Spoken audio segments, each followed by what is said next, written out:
Before electricity, how people lived in a truly dark world. Imagine a time when nightfall meant true darkness, when fire was your only light and shadows ruled the streets. Before electricity, every flicker of light was earned. Curious how people lived, worked, and even survived in that world? Let's step back in time and uncover the hidden struggles and surprising beauty of life before the world lit up. Oil lamps. Before electricity, light, power, and ancient prestige. Long before the flip of a light switch brought instant brightness, oil lamps were the unsung heroes of the night. These flickering flames weren't just about seeing in the dark, they were about survival. Back then, once the sun dipped below the horizon, the world became a place of uncertainty and danger. That little flame in a clay bowl? It could be the difference between feeling safe or being completely vulnerable. Oil lamps gave more than just light. They gave a sense of control. In an age when nighttime thefts, wild animals, and mysterious shadows posed real threats, even the faintest glow could say, "Someone's here. Someone's watching." That subtle presence deterred intruders and helped people sleep a little easier. In ancient Rome, oil lamps weren't just practical. They were a status symbol. Lighting the exterior of your home with precious vegetable oil wasn't something every household could afford.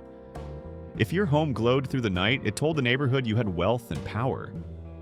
But it wasn't just about having the oil or the lamp, it was about keeping them going. Wealthy Roman families had dedicated slaves called laternari, whose only job was to manage the lamps. Their work was constant, trimming wicks, refilling oil, and ensuring the flame never died. In a world without electricity, maintaining light was a full-time responsibility. And this wasn't some small cottage industry either. The oil lamp trade was booming and lasted for thousands of years. What's amazing is how little the design of these lamps changed over the centuries. That simple, tried-and-true form proved to be incredibly effective. In fact, archaeologists have uncovered ancient lamps dating back more than 2,300 years that are still perfectly recognizable today. The craftsmanship was not only durable but also elegant in its simplicity. One of the most fascinating centers of oil lamp production was Modena, a city in ancient Rome. Think of it like the Silicon Valley of oil lamps. It wasn't just a manufacturing hub, it was a hotbed of innovation and branding. Major lamp makers like Fortis, Fitaspi, and Strabili were known throughout the empire. They had distinct designs and their reputations carried weight. And just like with any valuable product, counterfeits started to pop up. Even thousands of years ago, people were faking name-brand goods to make a quick buck. That's how coveted these lamps were. Still, as much as people relied on them, oil lamps had real limits. Their light was gentle and localized, fine for reading, chatting, or eating indoors, but not enough to brighten up a street or a town square. Public spaces remained wrapped in thick shadows. Cities, even the grand ones of Rome or Athens, turned nearly pitch black at night. Unlike today's glowing metropolises, ancient cities slipped into near-total darkness once the sun disappeared. That's hard to imagine now, but back then, darkness was the default, and light was a luxury. Candlelight before electricity, beauty, burden, and the high cost of glow. Before the light bulb ever existed, candles were one of humanity's oldest and most trusted sources of light. While oil lamps were practical, candles brought a softer, gentler glow, and they'd been around for more than 5,000 years. That's a stunning legacy for something so simple. But candles weren't all the same. Like so many things in history, they were divided by class. If you were wealthy, you could afford pure beeswax candles. These burned brighter, cleaner, and with less smoke, perfect for noble homes or medieval churches. But the average person had to rely on tallow candles made from animal fat. These gave off a foul smell and smoky residue, making homes stuffy and uncomfortable. In terms of efficiency, candles were incredibly weak. Only about 1% of a candle's energy became visible light, compared to around 10% for a modern light bulb. That means you'd need a huge number of candles just to match one electric bulb. Some estimates say medieval candles were about 80 times dimmer than today's lights.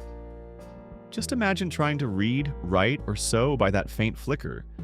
Because candlelight was so dim, people found clever ways to enhance it. One of the smartest tricks was using gold leaf on religious art and decor, not just for beauty, but because gold reflected light very well. This made those artworks stand out, even in low lighting. Candles were also a major expense. In the 1330s, a pound of tallow candles could cost as much as 3 ceramic pots or even a wooden chair. For ordinary families, lighting the home each evening wasn't practical. Even wealthy households could burn through 100 pounds of wax in one night. It's no wonder most people simply went to bed early, leaving the night to the dark. Do you think you could live by candlelight and oil lamps the way people did before electricity? How mirrors lit up homes before electricity, secrets, gold, and genius design. Before electricity transformed the way we live, people had to rely on every bit of daylight they could get. And when the sun went down, light didn't come cheap or bright. That's why mirrors weren't just decorative or for checking your reflection. They were a clever and essential part of interior design. In a world lit only by dim candles or smoky oil lamps, mirrors were used to bounce natural light around the house, making rooms feel not only brighter but also larger and more inviting. A well-placed mirror could turn one sunny window into a source of light for the entire room. For homes with limited lighting, this simple trick made a big difference, and people understood that. They didn't just hang mirrors for beauty, they used them to make daily life more comfortable and functional. But behind these glowing rooms was an industry full of secrets. For centuries, Venice was the undisputed master of mirror making. Venetian glassmakers developed techniques that produced mirrors of stunning clarity, unmatched by anyone else. And they guarded those methods fiercely. So fiercely, in fact, that revealing the process to outsiders was punishable by death. That's how valuable the technology was. Venice had a powerful monopoly, and they were determined to keep it. But monarchs wanted mirrors too, especially the extravagant Louis XIV of France. Known for his grand tastes and the glittering Palace of Versailles, he was determined to bring that mirror magic to his court. With some persuasive tactics, he managed to lure skilled Venetian artisans to France.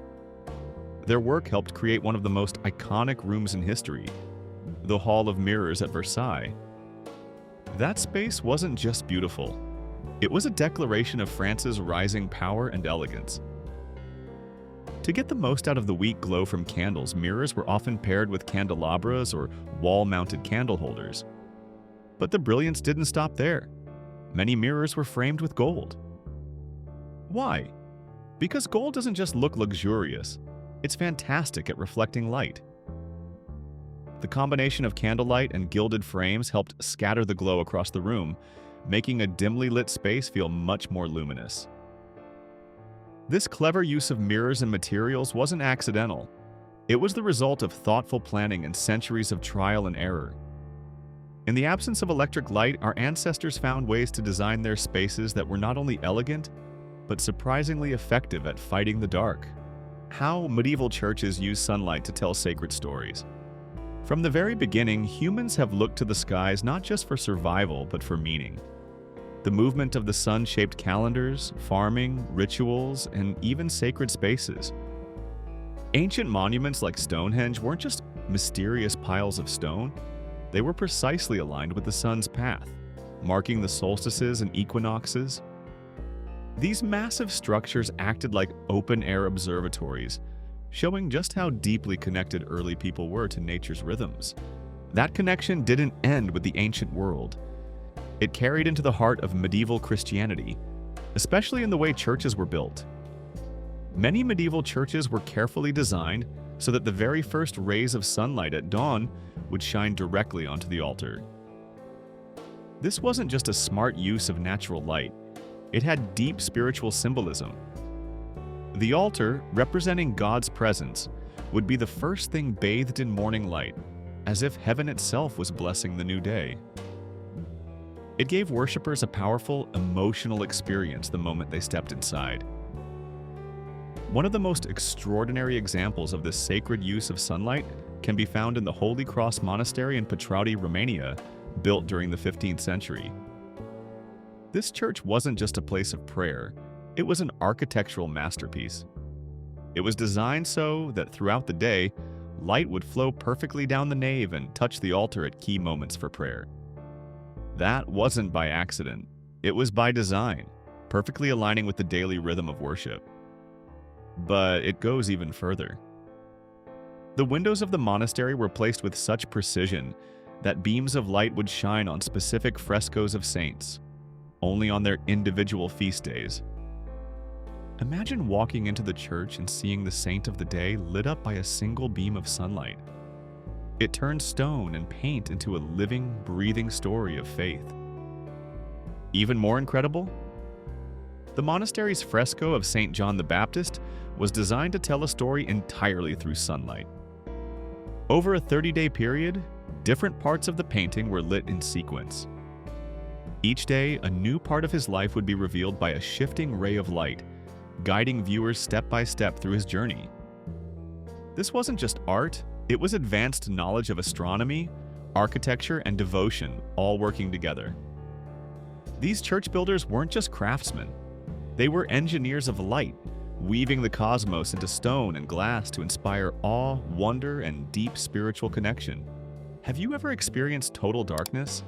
No streetlights, no screens, no electricity? What was it like? When fashion met flame, deadly dangers of pre-electric lighting. In a time when homes and streets relied entirely on candles, oil lamps, and gas lights for illumination, fire wasn't just a worry, it was a daily threat.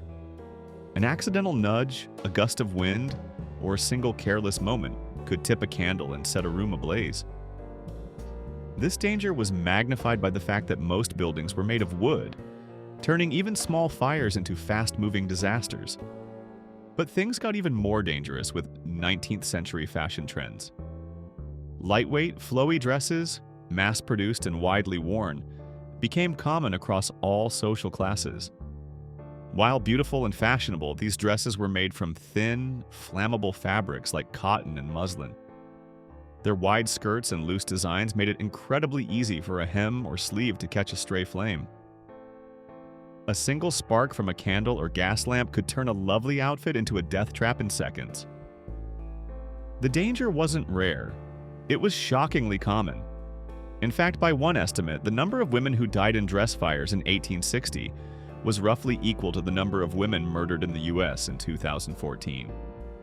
That comparison puts the threat into terrifying perspective. Before electricity, beauty came with risk, and for many women, that risk was fatal. How candlelight controlled the stage, theater's hidden challenge. In 17th century Europe, theaters and opera houses dazzled audiences with music and spectacle, but lighting those performances was a real challenge.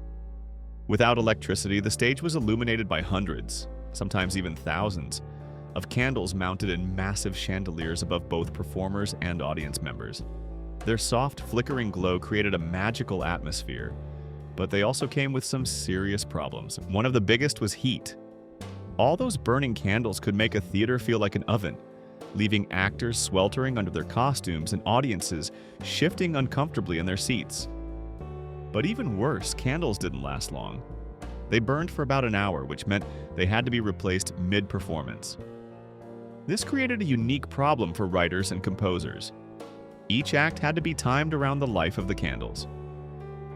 Main acts were kept to about 33 to 39 minutes, while shorter filler acts ran closer to 25 minutes.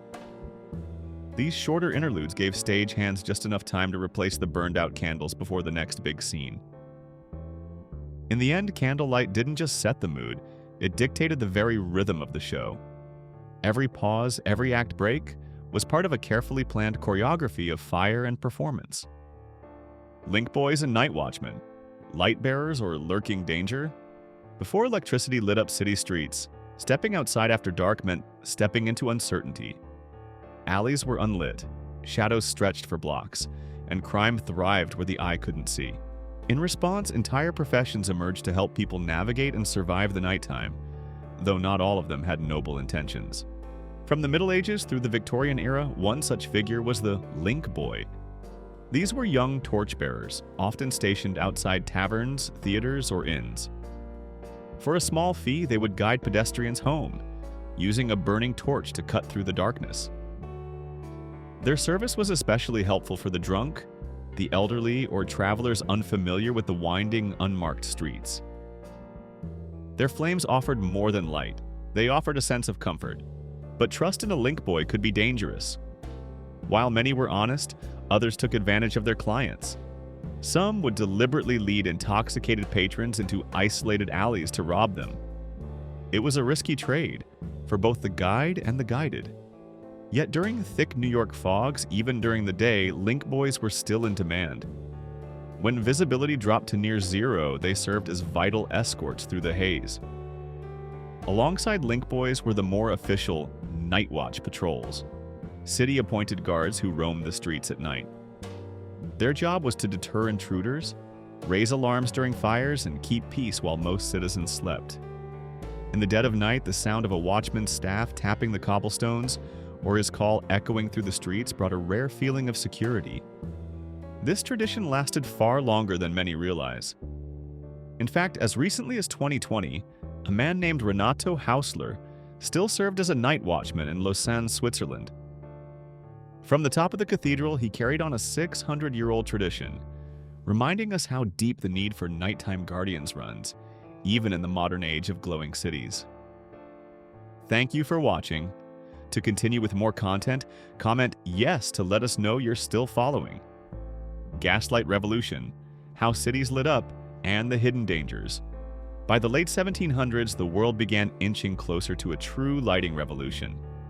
It started with a breakthrough in using coal gas for illumination, an idea that at first sounded like science fiction, but Scottish engineer William Murdoch changed that.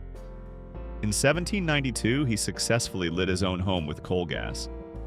By 1798, he had extended that same technology to his factory. These early experiments proved one thing: gas wasn't just possible, it was powerful.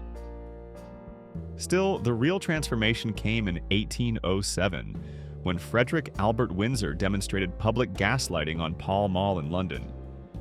For everyday citizens, it was like witnessing magic. Streets once swallowed by darkness were suddenly glowing with bright, steady light. Unlike flickering candles or weak oil lamps, gas offered strength and reliability, and people noticed. Just 16 years later, by 1823, over 345 kilometers of London streets were illuminated by roughly 40,000 gas lamps. London quickly became a global pioneer in urban lighting, setting the stage for other major cities to follow. And follow they did. In 1816, Baltimore became the first American city to install gas streetlights. Paris wasn't far behind. Starting in 1820, the French capital began lighting its streets with gas, and by 1857, the entire stretch of its grand boulevards sparkled with thousands of gas lamps. That brilliant glow earned Paris its enduring title, the City of Lights. Gaslighting didn't just change how cities looked, it reshaped how they functioned. With streets illuminated, people felt safer venturing out at night. Shops stayed open later, factories kept working, and nightlife flourished. Cafes, theaters, and public events could thrive in the glow, sparking a boom in evening culture. But gaslighting wasn't all shine and glory. It brought serious drawbacks. Gas leaks posed constant risks, sometimes causing deadly explosions. The lamps gave off unpleasant odors, and maintaining them wasn't simple. Crews had to check for leaks and manage the fragile systems regularly, adding new layers of labor and concern. Still, despite the risks, gaslight paved the way for the modern city. It was a symbol of progress, bright, bold, and just a little bit dangerous. Miles of light, the Lamplighters who walked cities into the night. Long before motion sensors and electric switches, there was the lamplighter, a quiet but vital figure who made sure the city didn't go dark. These unsung heroes were responsible for lighting every single gas lamp each evening and extinguishing them at dawn. Their routine was simple in theory, but in practice it was a test of strength, memory, and relentless dedication. Each evening, as the sun dipped below the horizon, lamplighters would begin their rounds. Armed with a long pole or ladder, they moved from lamp to lamp, often walking miles through rain, snow, or fog. The job required a deep familiarity with the city's layout. They had to know every street corner and remember exactly where each lamp was located. Once morning arrived, they would retrace their steps to snuff out the flames, only to do it all again the next night. It wasn't just a job, it was a commitment to the community. One astonishing example comes from a 1939 article featuring John Maher, a career lamplighter. Over the course of 43 years, Maher was estimated to have walked an incredible 150,000 miles. That's about 241,400 kilometers. To put that in perspective, it's nearly 6 full laps around the Earth's equator, and every step was taken in the name of light. From Edison to LEDs, how electricity transformed our nights forever. The true turning point in the history of lighting came with the arrival of electricity, and the man at the center of it all was Thomas Edison. In 1879, Edison forever changed the world when he developed a long-lasting, practical electric light bulb using a carbon filament in a vacuum. While early versions of electric bulbs had existed, they were unstable and impractical. Edison's innovation was a game changer. His incandescent bulbs were not only brighter and cheaper than arc lamps, they were also far more reliable and safe, making them ideal for everyday use.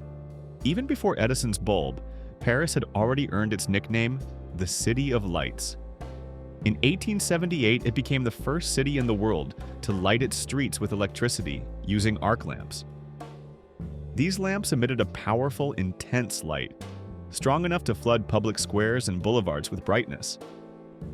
By 1881, Paris had installed around 4,000 of them. In the US, arc lighting also spread quickly. By 1890, more than 130,000 arc lamps had been installed across the country. Many were mounted on towering structures known as moonlight towers, designed to shine light from high above, mimicking the soft glow of a full moon over entire neighborhoods. Still, it was Edison's incandescent bulb that signaled the future. The very first street lit by these new bulbs was Mosley Street in Newcastle, England, in 1879, the same year Edison's invention debuted. That rapid adoption speaks volumes about the promise and appeal of electric lighting. Elsewhere, cities wasted no time embracing this innovation. Timișoara in modern-day Romania became the first city in the Austro-Hungarian monarchy to install public electric lighting in 1884. The world had seen the light, and there was no turning back. The lighting revolution didn't stop there. In 1962, another major leap came when Nick Holonyak invented the first visible spectrum LED light. Today's LED lights use 75% less energy and last up to 25 times longer than traditional incandescent bulbs. Milan, Italy, was among the first major cities to fully switch to LED for its public lighting, leading the way into a more sustainable, efficient future. From gas to Edison, and now to LEDs, our nights have never been brighter or smarter. How life worked before electricity? Sleep, sunlight, and social bonds. Before the arrival of electricity, people lived closely in tune with the natural rhythms of day and night. Without artificial light to extend the day, most folks simply aligned their lives with the sun. They rose early, often around 5 a.m., and finished dinner as daylight faded. Bedtime usually came by 8:30 p.m., not out of habit but necessity. This natural schedule created a daily rhythm very different from our modern 24/7 world. Interestingly, historians and researchers believe that many people in pre-industrial times didn't sleep in one long stretch like we do today. Instead, they followed something called segmented sleep. People would go to bed for a few hours, called their first sleep, then wake in the middle of the night for 1 to 2 hours. During this quiet, dark period, they might chat, reflect, take care of personal tasks, or even sneak off for secret meetings. Afterward, they returned to bed for their second sleep, which lasted until dawn. This pattern wasn't unusual. It was a natural adaptation to a world without steady artificial light. It also shows just how flexible human routines were when shaped by nature. While oil lamps and candles offered limited nighttime lighting, they weren't great for reading or detailed work. Still, the lack of electricity encouraged something we often miss today: deeper social connection. With no TV, internet, or bright indoor lighting to keep everyone isolated, people often gathered in the evenings. Whether during a power outage or simply as part of daily life, neighbors would step outside, visit one another, share stories, play cards or board games, and talk late into the evening. In a way, darkness brought people together. The absence of light created space for connection, a kind of closeness we don't often experience in today's screen-lit world. Living in the dark, old fears, new norms, and city sounds. In the cities of the past, darkness wasn't always treated as a monster to fear. For many, it was simply a part of life. Challenging, yes, but not terrifying. People gradually adapted to living in low light, adjusting their habits accordingly. Tasks that required careful precision, like trimming fingernails or cutting hair, were typically avoided after sunset. Without reliable lighting, such activities could easily lead to painful mistakes or even infection. Still, the people of that time weren't as scared of the dark as we might assume. For those who grew up with little to no artificial lighting, darkness became familiar. It was part of their daily rhythm. Some researchers even suggest that people from those eras may have developed sharper night vision than we have today, simply because their eyes were used to navigating shadowy streets and unlit rooms. But darkness did bring real risks. The biggest threats weren't imagined monsters, they were very real ones. Snakes, rats, and other dangerous animals often lurked in dark corners or alleyways, especially in warmer climates. People knew to tread carefully and stay alert. Alongside dim lighting, ancient cities had to deal with another issue: noise. Even as far back as Roman times, records mention the loud rumble of carts, workshops, and the daily chaos of crowded life. Poor city planning meant sounds echoed and carried through the night, interrupting sleep. So while modern cities glow with electric light, ancient ones buzzed with a different kind of energy, one shaped by silence, sound, and the shadows. The vanishing stars. How electric light stole the night sky. One of the most overlooked losses of the modern age is the night sky itself. Before electricity bathed our cities in artificial glow, the heavens were a breathtaking sight. In those days, the Milky Way was so vivid that it could actually cast shadows on the ground. Just picture that. A sky so full of starlight, it illuminated the earth with its soft, silvery glow. Back then, people could see comets streaking across the sky, watch meteors flash in the dark, and even spot the Andromeda Galaxy, over 2 million light-years away, with the naked eye. These weren't rare events, they were a part of everyday life. The night sky wasn't just beautiful, it was deeply meaningful. It inspired countless discoveries, sparked philosophical wonder, and connected us to something far larger than ourselves. Looking up at that star-filled sky was like gazing into eternity. Today, that awe has all but disappeared. In fact, about 99% of people living in Europe and the US now experience some level of light pollution. The electric lights that fill our cities and spill from our homes have created a constant haze in the atmosphere, a glow that drowns out the stars. Many young people today grow up never seeing the Milky Way at all, not once. That's more than just an aesthetic loss. It's a scientific loss, a cultural loss, and perhaps most profoundly a spiritual one. We've gained the convenience of electric light, but at the cost of losing our view into the cosmos.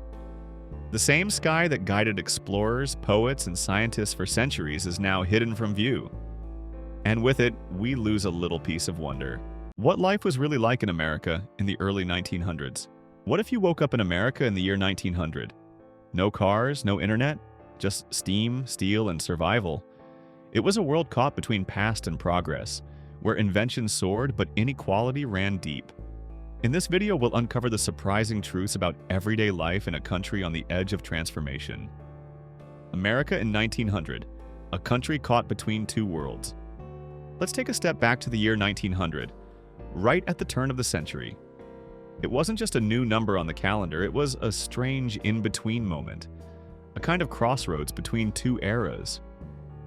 On one side, America still looked a lot like the 1800s. Queen Victoria was still ruling over England, and the British Empire remained the largest force on the global stage. In science, folks still treated Isaac Newton's laws like gospel truth. His ideas about gravity and motion were the backbone of how people understood the world, from planets spinning in space to apples falling from trees. In short, a lot of people were still clinging to old ways of thinking. But on the flip side, the 1900s were also a springboard for dramatic change. This was when the seeds of modern America were just starting to sprout. You could feel the tension, tradition pulling one way, progress pulling the other. That push and pull between the old world and the new defined what life in 1900 really felt like. And here's something curious, not just about the world, but about the words we use to describe it. The English language back then was surprisingly limited by today's standards. Many everyday words we now take for granted simply didn't exist yet. For example, in 1900, Americans didn't use words like radio, movie, tractor, crossword puzzle, or electronics. Those things either hadn't been invented or weren't widely known. Even truck and tank were new or unfamiliar terms. Think about it. If there were no radios, there were no broadcasts to listen to on a lazy Sunday afternoon. No movies meant no theaters filled with people munching popcorn and watching moving pictures. The world was quieter, slower, and for many, more isolated. But it didn't stop at technology. Big social and cultural ideas we're used to today weren't common either. Words like propaganda, cafeteria, vaccination, feminist, or even jazz hadn't entered the mainstream yet. Even terms like psychotic or schizophrenic were either misunderstood or simply didn't exist in popular language. That doesn't just tell us what people did or didn't say. It gives us a glimpse into what they knew, what they feared, and what they dreamed about. And when it came to daily life, the idea of an average American didn't really hold up. The United States in 1900 was huge, diverse, and spread out. Living conditions varied wildly from one region to the next.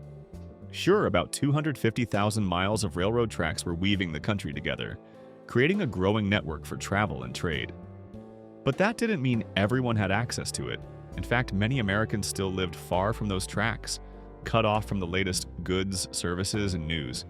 If you went up to the Pacific Northwest, places like Oregon or Washington, rivers were still the main highways. Boats were the go-to method for moving people and supplies, much like in frontier days. And if you journeyed into the rugged West, Wyoming, Montana, the Dakotas, you'd find farming communities so remote they barely felt connected to the rest of the country. Many folks lived in cabins without electricity or plumbing, relying completely on nature and grit to get by. But things looked very different in the cities, especially in the Northeast. That's where modernization was taking hold. Streets glowed under gas lamps, indoor plumbing was becoming more common, and factories were churning out products like never before. Cities buzzed with the sounds of industry and change. Meanwhile, most areas west of the Mississippi or south of the Ohio River were still stuck in the past. Many of those towns had never even seen a gaslight or flush toilet. It was like two different worlds living under one flag. And nowhere was that divide more heartbreaking than in the South. Decades after the Civil War, the region was still reeling. Industrial progress had mostly skipped over the Deep South. Agriculture was still king, but the old plantation economy had crumbled, and nothing strong had replaced it. Housing development lagged far behind the North, and basic infrastructure was often non-existent. One of the darkest realities was the continued use of the sharecropping system. By 1900, 9 out of 10 African Americans still lived in the South, and around 80% of them were trapped in this system. It was a cruel setup. Poor families, both black and white, would rent land from wealthy landlords. They'd have to borrow seeds, tools, even food just to survive. And in return, they'd give up a share of their crops. But here's the catch. The landlords controlled the books. They decided what was owed and what the crops were worth. Most tenants never saw a profit. They were stuck in an endless cycle of debt, living on the edge of survival year after year. No matter how hard they worked, they could never break free. The dark side of progress: child labor, poverty, and the fight for reform. While America was sprinting toward modernity, building steel skyscrapers, paving roads for cars, and lighting cities with electricity, life for many ordinary people was getting harder, not better. It might sound surprising, but the Industrial Revolution came with a heavy price. Beneath the surface of invention and innovation, a darker truth lingered. As factories boomed and billionaires rose to power, millions of working-class Americans were being squeezed by poverty, exhaustion, and hopelessness. In the early 1900s, workers were treated less like people and more like disposable parts in a giant machine. Laborers toiled for long hours, often 12 to 14 hours a day, doing dangerous jobs for pitiful wages. If they got hurt, they were simply replaced, and they had little to no legal protection. Forming a labor union? That could get you fired, blacklisted, or even arrested. Organizers were harassed, beaten, or worse. In many places, just asking for fair treatment was considered a crime. And perhaps the most heartbreaking part of it all was child labor. The image of kids working in factories, fields, and coal mines isn't just a grim historical footnote. It was a daily reality for millions of American families. In 1900, roughly 1 out of every 4 boys between the ages of 12 and 16 was part of the labor force. That's right. Children who should have been in school, learning and growing, were instead clocking in for shifts alongside grown men. Their working conditions were often shocking. Picture a young boy crouched between massive machines in a textile mill, his tiny hands better suited for clearing jams, but at great risk to life and limb. Others were sent down into coal mines where they inhaled dust all day, or out to the fields where they baked under the sun. These jobs didn't just steal childhood, they ruined health, stunted development, and stripped away hope. Education was a luxury most couldn't afford, and going to school meant giving up the family's much-needed income. So, kids worked, not by choice, but out of survival.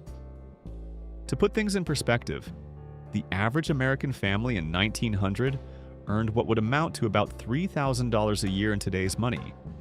And they earned that without the modern conveniences we now consider basic. No indoor plumbing, no refrigerator, no telephone, no car. Most homes didn't even have electricity. And about half of all children in America lived in what we would now call deep poverty, hungry, cold, and without access to education. It's a tough truth, but an important one to remember. But even in the middle of all this hardship, hope was stirring. This was also the birth of the progressive era, a time when brave individuals and reformers stood up and said, "Enough is enough." Leading the charge was President Theodore Roosevelt, a man who brought energy, passion, and a fighting spirit to the White House. Roosevelt didn't shy away from taking on the country's most powerful corporations and financial elites. He pushed for what he called a square deal. Fair treatment for workers, consumers, and businesses alike. Roosevelt believed that the growing gap between rich and poor threatened the country's stability, and he made it his mission to rein in corporate power and restore balance. At the same time, the press took on a new role in society. Investigative journalists, known back then as muckrakers, dug deep into the filth of corruption, corporate abuse, and political scandal. They didn't just report the news, they exposed the rot. Writers like Ray Stannard Baker, Lincoln Steffens, and especially Upton Sinclair changed public opinion forever. Sinclair's shocking novel, The Jungle, opened America's eyes to the horrific conditions in Chicago's meatpacking plants. Where rats ran wild, spoiled meat was sold as fresh, and workers suffered under unbearable circumstances. The public outcry was so great that it led to landmark legislation: the Pure Food and Drug Act and the Meat Inspection Act, both passed in 1906. These laws began the long journey toward consumer protection and food safety in America. Meanwhile, another fight was happening, one focused on saving children from the horrors of labor. Reformers, educators, ministers, and labor leaders banded together to launch a national campaign against child exploitation.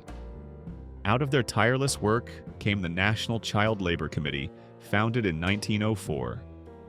This group played a crucial role in raising awareness, documenting abuses, and pushing lawmakers to act. It wasn't easy. Change came slowly. In 1916, Congress passed the Keating-Owen Act, which aimed to ban child labor across state lines. Sadly, the Supreme Court struck it down, but the movement didn't die, it just grew stronger. Finally, in 1938, almost 4 decades after the turn of the century, Congress passed the Fair Labor Standards Act, which finally set minimum ages for work and capped the hours children could legally be asked to labor.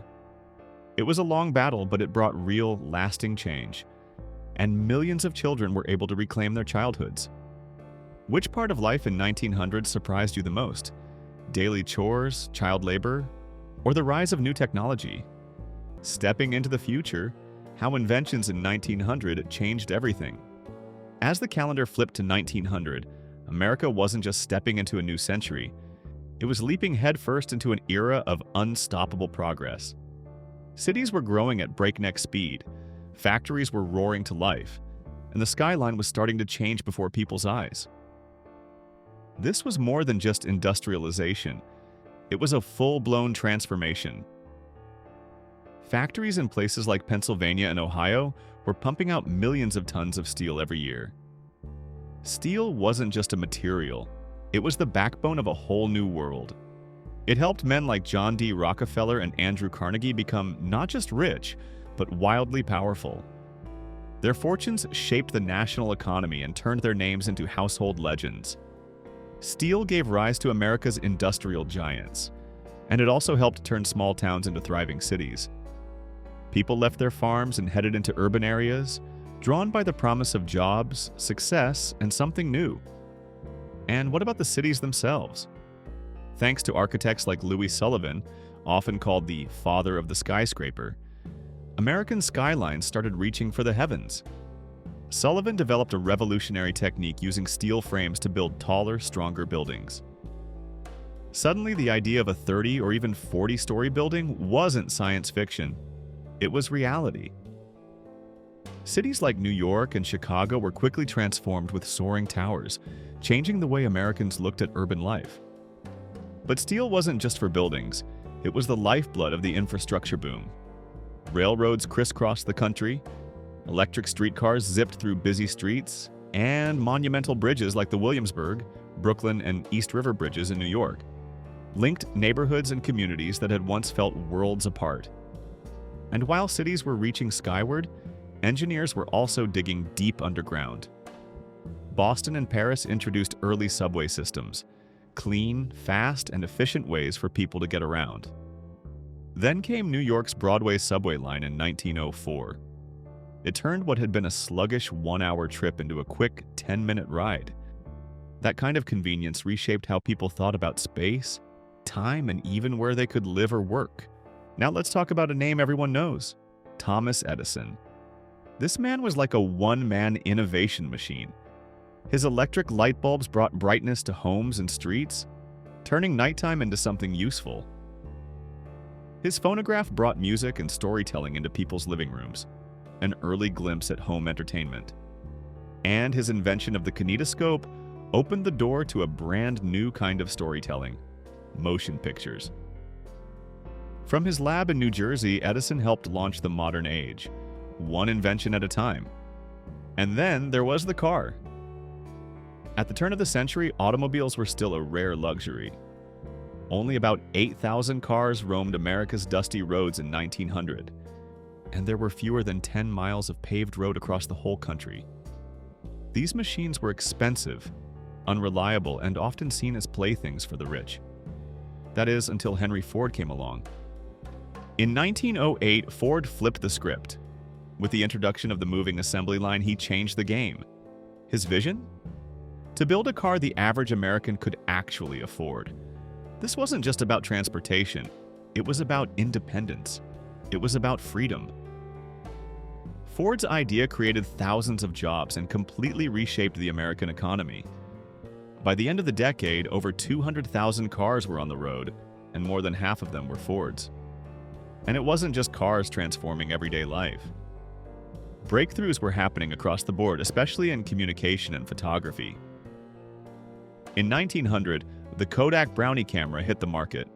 For the first time ever, regular folks, not just professionals, could snap pictures of their lives. Birthdays, family dinners, day trips to the park. Suddenly, memories could be captured and preserved. It made photography personal, and that changed everything.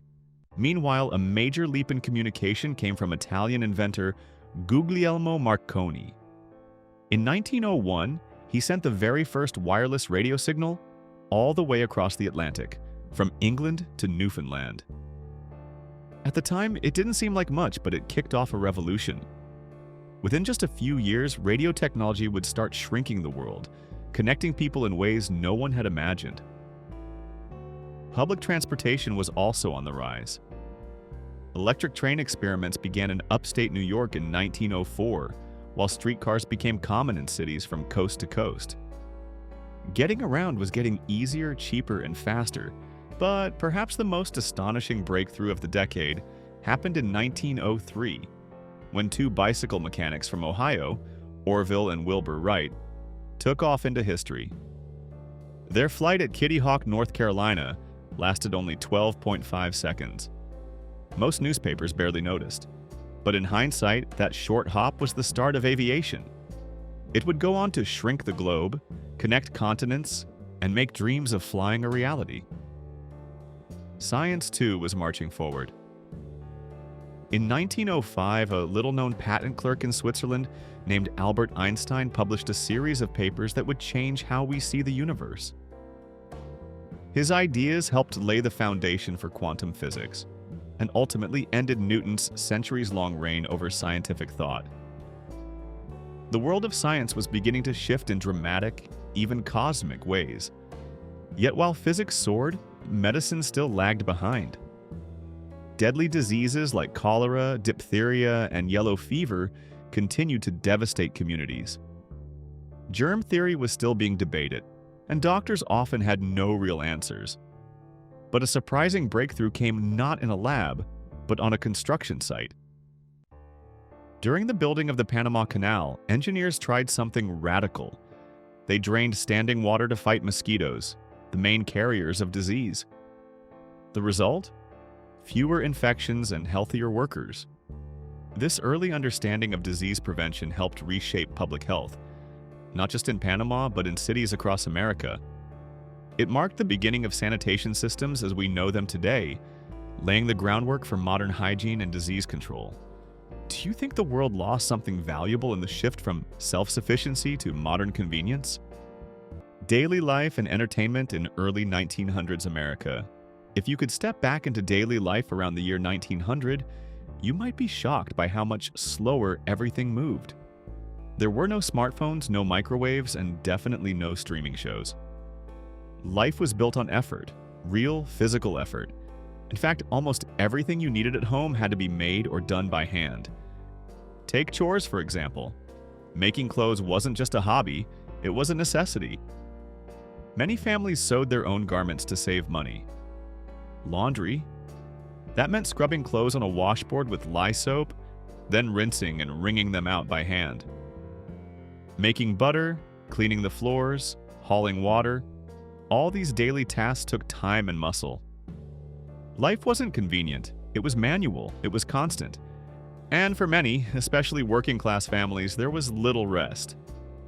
Laborers and miners often worked grueling shifts, 12 to 16 hours a day, 6 days a week. The idea of a weekend didn't really exist yet. Even worse, many children didn't get to be children at all. Instead of going to school, they joined their parents in factories or fields, trying to earn what little they could to help put food on the table. Speaking of education, it looked very different back then. In 1860, there were only about 40 public high schools in the entire country. That's it. Most kids were educated at home, in church-run schools, or in tiny one-room schoolhouses, especially in rural areas. These humble buildings were often built by the community itself, and teachers were sometimes paid with food, firewood, or whatever families could spare. Inside, all the kids, regardless of age, sat together learning side by side. The focus was on reading, writing, arithmetic, and a bit of science and history. Fancy equipment or supplies, forget about it. But despite these limitations, people took education seriously. By 1920, the youth illiteracy rate had dropped to around 6%, a sign of real determination to spread learning. The teaching style was strict, with a heavy dose of memorization and repetition. As the saying went, repetition is the beginning of all learning. Now, life wasn't just hard work and homework. Even in tough times, people found ways to unwind. When electric lights began glowing across major cities, it turned night into something magical. Streets sparkled, shops stayed open later, and entertainment came to life. Sports became a huge part of American culture around this time. Boxing, baseball, and horse racing drew massive crowds. Big stadiums were built to host eager fans, like the iconic Polo Grounds in New York and Shibe Park in Philadelphia. The first World Series was held in 1903 and the first Rose Bowl in 1902, setting the stage for a sports-obsessed nation. But if you really wanted a thrill, you'd head to Coney Island. This place wasn't just a boardwalk, it was a full-blown wonderland. At night, it dazzled with over 1 million electric lights, glowing like something out of a fairy tale. Amusement parks like Luna Park, Steeplechase Park, and Dreamland offered roller coasters, sideshow acts, and wild rides, all for just a dime. It became a symbol of escape, fun, and the everyday person's access to a little magic. Out west, rodeos were the entertainment of choice, keeping cowboy culture alive with roping contests, bronco busting, and old-fashioned showdowns. These events weren't just for fun. They were a celebration of a lifestyle that still defined much of rural America. And then came a brand new form of entertainment: motion pictures. The Nickelodeon opened a whole new world for just 5 cents. People packed into small theaters to watch short films, flickers as they were called. The first big hit was The Great Train Robbery in 1903, a silent film that told a story from start to finish. It was thrilling, innovative, and the start of something huge: the American movie industry. In music, ragtime and the early sounds of jazz were beginning to steal the spotlight. Phonograph records, first sold in 1901, brought music into people's homes, filling rooms with lively toe-tapping rhythms. Some critics thought these genres would ruin society's morals. But for younger folks, it felt fresh, rebellious, and exciting. A new musical age had begun. But not all entertainment needed electricity. People often made their own fun. Families and neighbors gathered to play music, read books, write letters, and make crafts like quilting or knitting. Gardens weren't just pretty, they were practical, and working in them brought a peaceful rhythm to daily life. Outdoor fun was a favorite too. Folks went for walks, took bike rides, or gathered in parks for picnics and games. A simple day at the beach or countryside felt like a luxury. Despite all the backbreaking labor and challenges, there were still moments of joy, connection, and peace. Simple pleasures that brought people together. Racial injustice and the long road toward equality in 1900s America. As the 20th century dawned, America was bursting with innovation, industry, and ambition. But beneath all that progress lay a much darker truth, one the country couldn't ignore. Racial discrimination wasn't just present, it was embedded in the very structure of society. It was a stain that no amount of invention or expansion could wash away. In 1896, just a few years before the century turned, the Supreme Court delivered a crushing blow to equality. In the infamous Plessy versus Ferguson case, the court ruled that separate but equal facilities were constitutional. But let's be clear, that phrase was a lie. What it really meant was that segregation was now the law of the land, and African Americans would be legally pushed to the margins of society for decades to come. Signs reading "whites only" began to appear everywhere, on bathroom doors, in restaurants, at schools, hospitals, train stations, even public parks and beaches. Black Americans were shut out of mainstream life and treated like second-class citizens at every turn. Segregation wasn't just social, it was systemic and suffocating. This system became known as Jim Crow, named after a degrading minstrel character that mocked African Americans with racist caricatures. The laws that followed weren't just about physical separation, they were about humiliation, control, and erasure. In some places, absurd laws forbade black and white people from playing games together. In Birmingham, Alabama, it was actually illegal for a black person and a white person to play checkers at the same table. That's how deep and how petty these divisions went. But it got worse. Jim Crow laws also gave silent approval to horrifying violence. In the Deep South, lynchings were not only common, they were public. In the 1890s alone, more than 200 African Americans were lynched each year, often without trial, often based on nothing but rumor or the color of their skin. These were acts of terror meant to keep black Americans afraid and silent. And at the ballot box, the story was no better.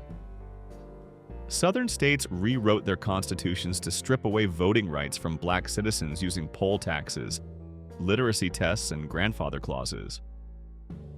The right to vote, a basic pillar of democracy, was stolen through manipulation and fear. Faced with this brutal reality, many African Americans began to flee. They left the Deep South in quiet but determined waves, hoping to escape the worst of the violence and oppression. Some formed all-black towns in places like Florida, Missouri, and Arkansas, safe havens where they could live with dignity and build better futures on their own terms. These were communities built on self-reliance, courage, and hope. Still, even in the face of injustice, powerful voices began to rise up. Booker T. Washington was one of the most influential black leaders of the time. As president of the Tuskegee Institute, he emphasized vocational training and economic independence. In 1907, he helped found the Urban League, which focused on helping African Americans find jobs, housing, and the skills to thrive in a changing America. Washington believed that black advancement would come through education, discipline, and building wealth from the ground up. But not everyone agreed with Washington's gradualist approach. Another powerful voice, perhaps the most defiant, was W.E.B. Du Bois, a brilliant writer, scholar, and activist. Du Bois wasn't willing to wait for equality to arrive someday. He wanted it now. He believed African Americans deserved not just basic rights, but full and equal participation in society. In 1909, Du Bois co-founded the NAACP, the National Association for the Advancement of Colored People, which would become the leading civil rights organization for generations to come. Du Bois famously said that the problem of the 20th century is the problem of the color line. And he was right. That single line dividing black and white shaped almost every struggle and injustice of the century that followed. Let's not forget what life was really like for black Americans in 1900. There were 8.8 million African Americans at the time, about 11.6% of the US population. And yet their life expectancy was shockingly low, just 33 years compared to 48 for white Americans. That number wasn't just a statistic. It told a heartbreaking story of unequal access to healthcare, education, decent housing, and even basic nutrition. It told the story of people forced to live under daily threat, trapped in cycles of poverty and violence. Yes, slavery had been abolished back in 1865, but true freedom? That was still a distant dream. And yet, despite all this, the black community pushed forward. A growing middle class began to take shape. Educators, ministers, business owners, and activists who built schools, churches, and institutions of their own. They fought for dignity, for knowledge, and for a better life. And it was that strength, that unshakable belief in the right to be seen, heard, and respected, that laid the foundation for the massive civil rights movements that would come later. America's new role in a changing world, power, policy, and global tensions. As the 20th century dawned, the United States wasn't just changing at home. It was starting to step boldly onto the world stage. Gone were the days of isolationism.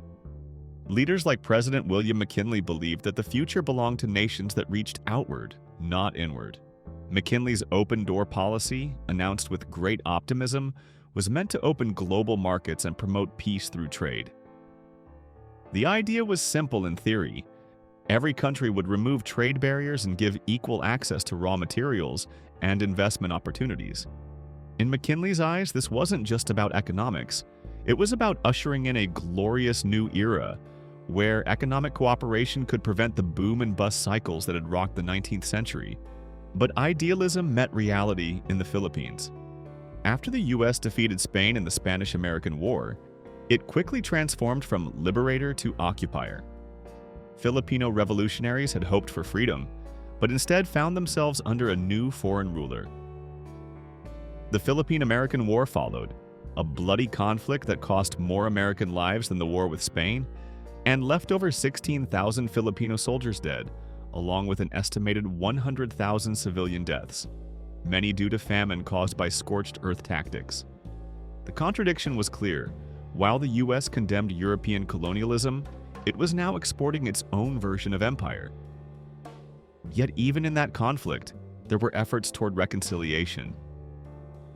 William Howard Taft, appointed as the civil governor of the Philippines, took a different approach. Instead of bullets, he used ballots.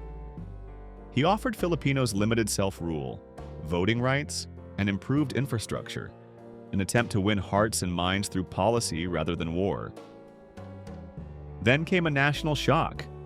President McKinley was assassinated in 1901 by anarchist Leon Czolgosz.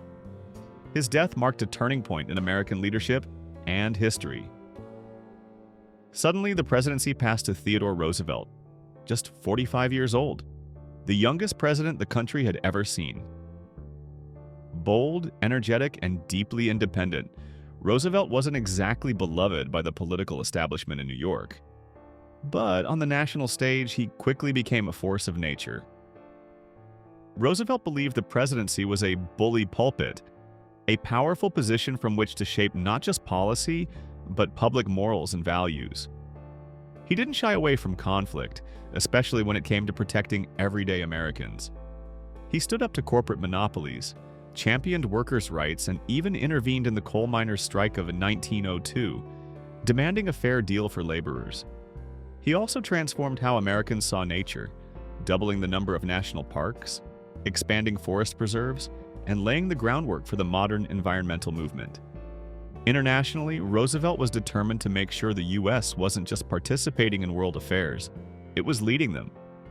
He wanted America to dominate the Pacific Rim, and he didn't just talk about power, he showed it. In a dramatic display of military strength, he sent the Great White Fleet, a massive armada of naval ships, on a tour around the globe. It was a message to the world. America had arrived. Then came one of the most controversial moves of Roosevelt's presidency, the Panama Canal. When Colombia resisted selling land for the project, Roosevelt backed a Panamanian revolt and seized control of the territory. It was bold, even brash, but it gave the U.S. control over one of the most strategic waterways in the world. His motto, "Speak softly and carry a big stick," had never been more fitting. And while America was rising, the rest of the world was shifting too, and fast. In China, the Boxer Rebellion exploded in 1900 as Chinese nationalists rebelled against foreign influence. In Japan, the stunning victory over Russia in the Russo-Japanese War, 1904 to 1905, sent shockwaves through Europe. It was the first time in modern history that a major European power had been defeated by an Asian nation, and it upended global racial and colonial assumptions. Meanwhile, the British Empire began to show signs of wear. Australia gained independence in 1901, and the Boer War in South Africa tarnished Britain's global image with its brutality and staggering cost. Elsewhere, tensions in Europe simmered. When Austria-Hungary annexed Bosnia-Herzegovina in 1905, it fueled unrest in the Balkans and led to the creation of Young Bosnia, a secret revolutionary group determined to fight back, laying the seeds for World War I just a decade later. Let me know in the comments if there's a detail I missed. Don't forget to like, subscribe, and share Past Not Past with someone who loves history as much as you do. And as always, thanks so much for watching.